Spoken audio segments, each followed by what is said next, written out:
The Galactic Union had studied humanity for centuries, but they never understood the difference between how humans classified their warriors.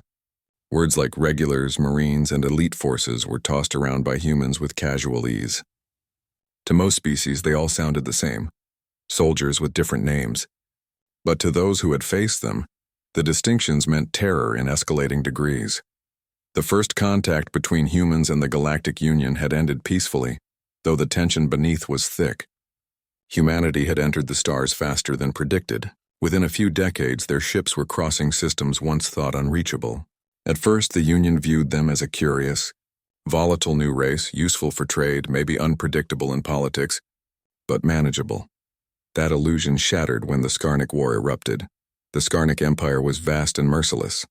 They conquered systems through intimidation and orbital bombardment, and even the Galactic Union bowed under their shadow. When they demanded tribute, few dared to resist. Then came Earth, a small blue world that refused. When the Skarnic fleet arrived in the Sol system, they expected an easy conquest. They met what humans called the regular forces. The Battle of Mars lasted 2 weeks. The regulars were outnumbered 10-1. Yet they fought with precision, not desperation. Their tactics were flexible, their discipline frighteningly calm. Every ship that fell transmitted data. Every destroyed base was rebuilt within days. The humans did not just resist, they adapted. By the 3rd week, the Skarnic fleet retreated, their flagship burning as it fell into the Martian atmosphere. For the Galactic Union, this was the moment of awakening. They had seen countless wars, countless races rise and fall. None had ever driven back the Skarnic this way. These were not elite forces, they realized. These were merely the regulars. It was then that fear began to spread. Years passed.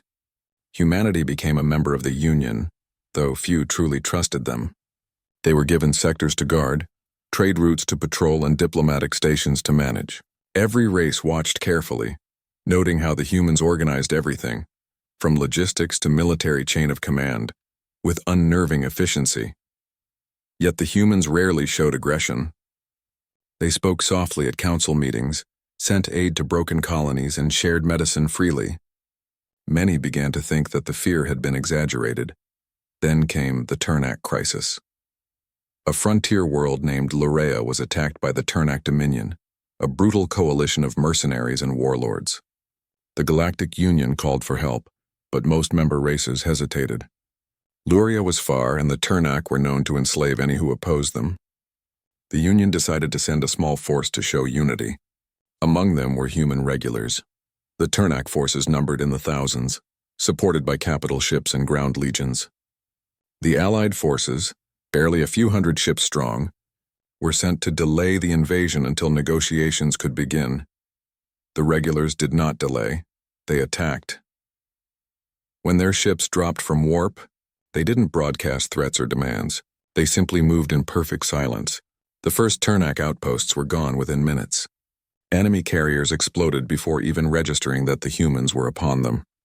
The galactic commanders who accompanied them watched in awe and confusion. Human ships fought like extensions of a single will, coordinated, relentless, and unyielding.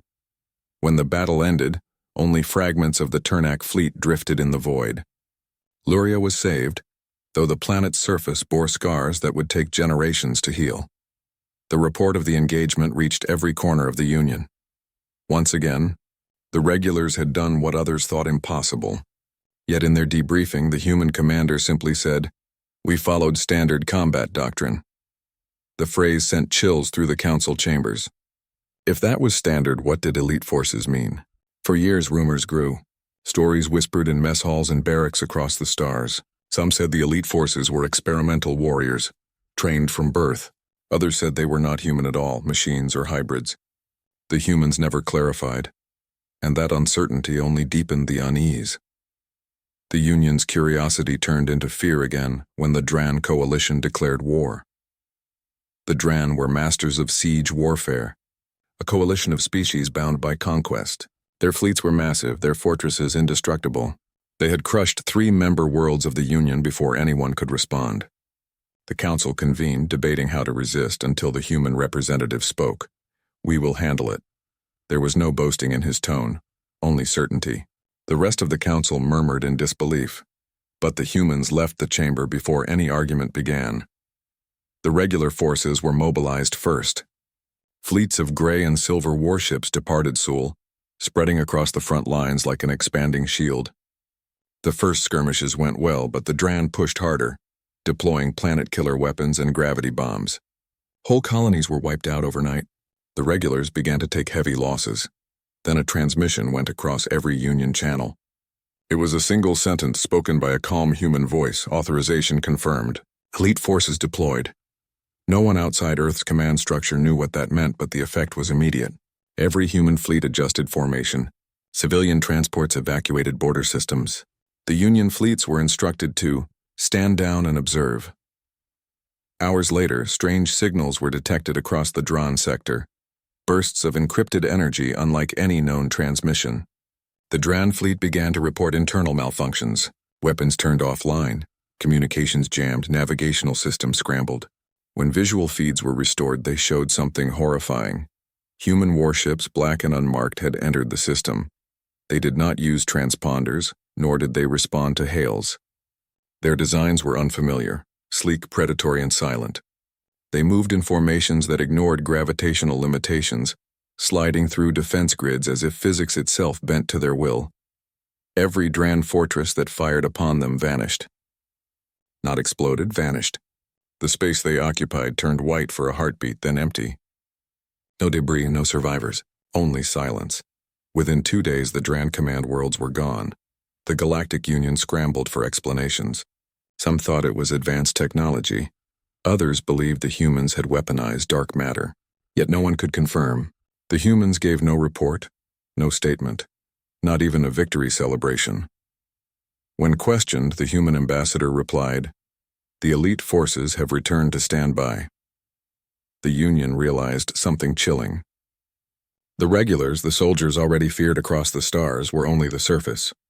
Behind them existed another level, one the humans unleashed only when the universe crossed a line too far. A historian from the Marin species summarized it best in his records. The regulars are what humans send when they expect resistance. The elite forces are what they send when they expect extinction. In the years that followed, the Union watched humanity with a new kind of reverence. They still traded, they still allied, but no one dared provoke them. Even pirates began to avoid human space entirely.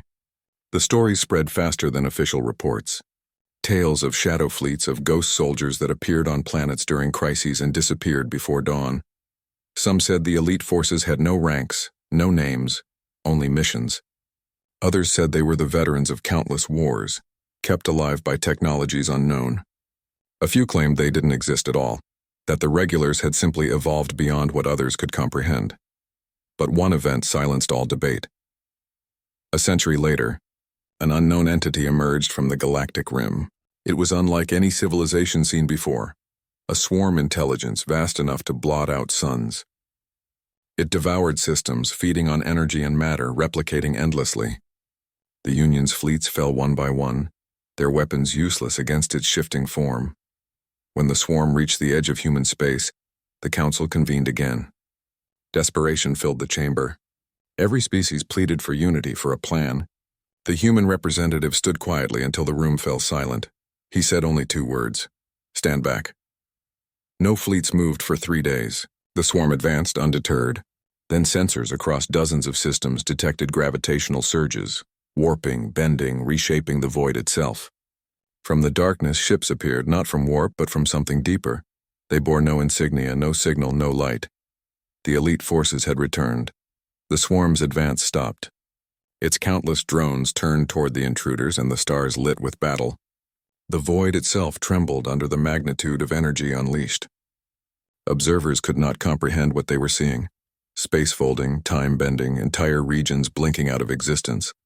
For hours, nothing could be measured. When the interference cleared, the swarm was gone. Every trace of it erased, only one human transmission followed. Containment successful. No further action required.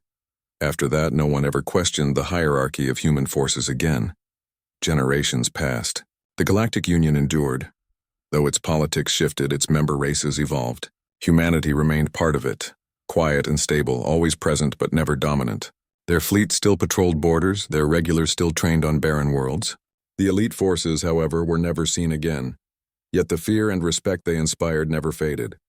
Every academy across the stars taught young officers the same lesson. If you ever face human regulars, surrender quickly. If you ever hear of the elite forces, pray you are not in their way. One day, an alien historian visited Earth to understand their military culture.